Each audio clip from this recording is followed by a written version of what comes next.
Hey everyone, it's Alison Heikkila. Thank you so much for joining me.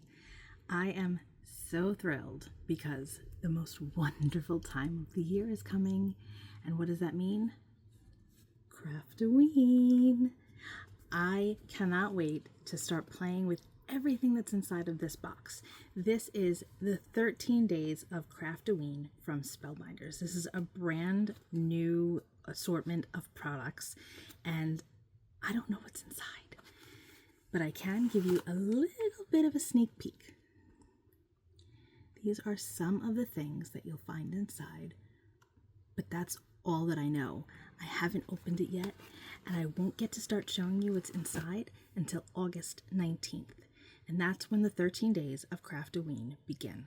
Now you can start buying this fabulous box of goodies right now, but we won't be opening them until the 19th. And I'm hoping that each day I'll be making, instead of a card, a tag. We'll see.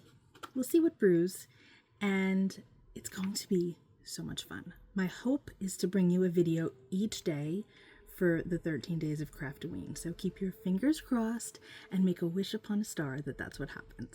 So I hope that you'll join me, and be sure to just click the link below if you want to get your very own Spellbinders 13 Days of Craftoween.